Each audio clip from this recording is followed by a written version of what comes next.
This week on an all-new releases edition of 1515, Courtney Love speaks out on the long road to Hole's latest record. Monica lives large in Hotlanta while her new CD outsasses Brandy. And DMX and the Beastie Boys rewrite the marketing rules. 1515, another act that's never in much of a rush to whip out a new album. The Beastie Boys finally lobbed one into record stores on Tuesday. It's called Hello Nasty, and perhaps needless to say, when we asked the lads to tell us something about it and about the 2-month tour they'll be launching in support of it on July 31st, we got the usual beastly response.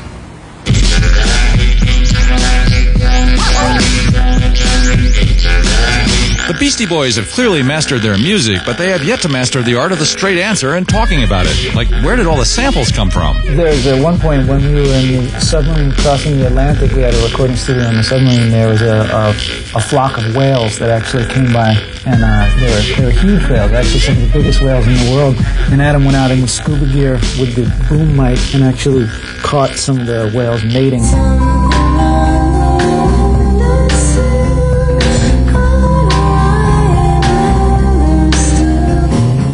And who's the guest singer?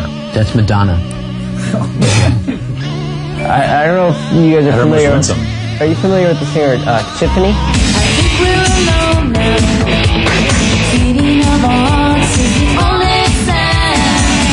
All right, what about this tour you're starting at the end of the month? What's the set list going to be? We'll get out there. We'll play some of the old stuff. We'll do some of the stuff from Rumors, some of the, all our early albums. From Glass Houses LP. Doing a lot of stuff. Old ones.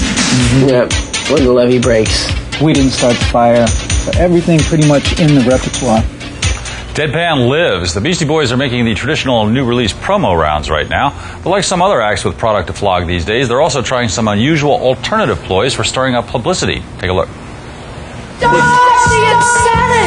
Nothing sells like a late-night infomercial. Just ask Susan Powder or these guys. This stuff really works. It really works! Now calm down. Why wait? Why should anyone wait? It's crazy. You're crazy! But even as it spoofs consumerism, the Beastie Boys infomercial tries to move product too.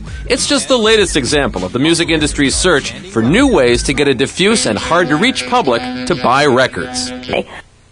And there you have it. We leave you now with some more stand-up from the Beastie Boys, and we'll see you next week. We buy and sell hits. We trade. Mike's pretty good with that.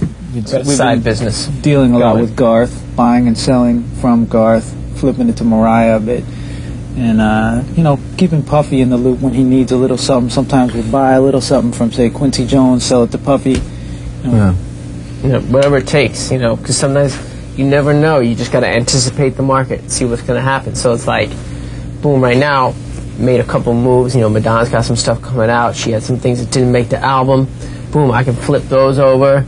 All of a sudden, like in the fall, who knows who's going to be coming out. Yeah, I actually was out in Oregon and got a whole, 2-ton shipment of broccoli from this guy and then traded that to Carole King, who parlayed and broke me off with a couple songs.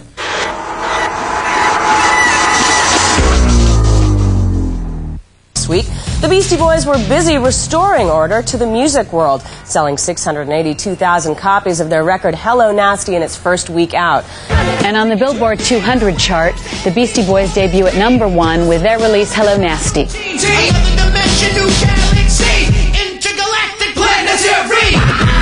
Now